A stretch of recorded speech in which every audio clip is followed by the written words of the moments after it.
Hello YouTubers, this is Turtwig of Turtwig Darkrai Studios, and tonight I'm going to show you my version of the MagneBoar deck, starting with the Pokemon. We have 2 Magnezones, Primes, 1 Magneton, and 3 Magnemites. Now I do it this way because I run several rare candies, so it's easier to get them out.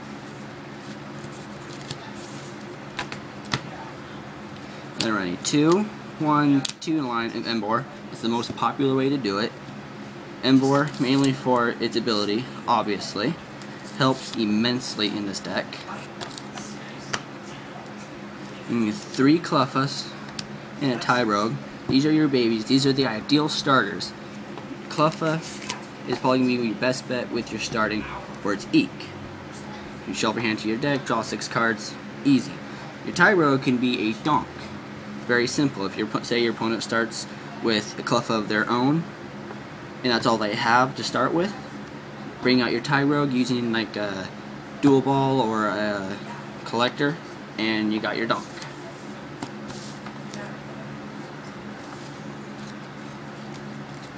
We have 1 Reshiram for an extra heavy hitter, and then we have one of the biggest techs, Rayquaza Deoxys Legend. Now this bad boy here is probably going to be your best friend in this deck. For its Ozone Buster, it does 150 damage, and you get an extra prize with its Pokebody. And powering him up is a lot easier than it looks.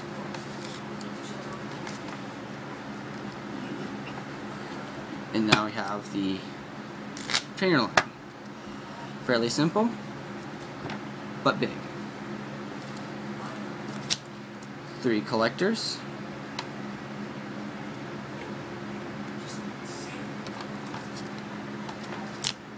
4 communications, 4 rare candies. That's the best way to do it, is to have 4, because that way you get out your MagneBoars or your Magnezones really easily. You don't mind the background if you hear that. There's just people lighting up mortars. What do you do? Anyway, 4 junk arms. These will also become your best friend getting back your communications or rare candies. If you can't draw into them, you just use your junk arm to get them. I run 4 judges. I've seen people run 3 judges and then 3 Magnezones. I want to run 3 Magnezones, but I deal with what I have currently. It works.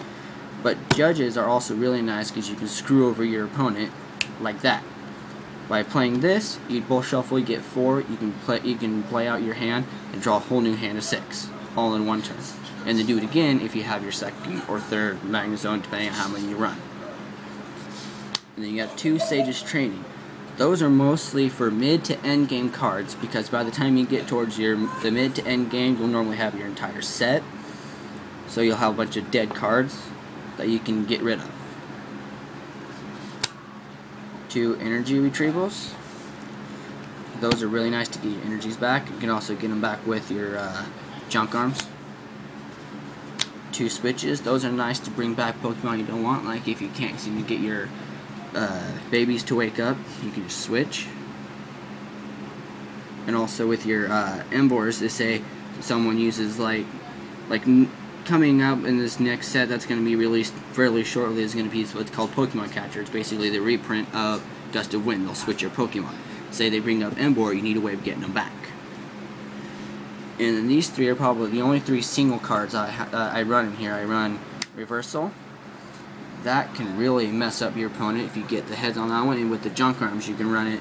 You can try it up to like 4 or 5 times, but I prefer to only try maybe once or twice.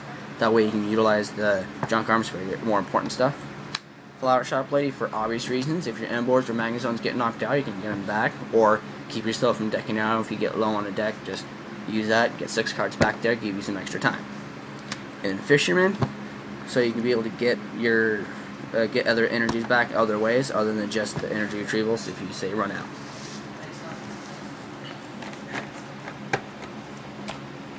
And then you got the energies. You got 5 electrics and 9 fire. Now, it may seem like a small amount of energy use, but it's very, very efficient. And there you have it, my version of the MagneBoar deck.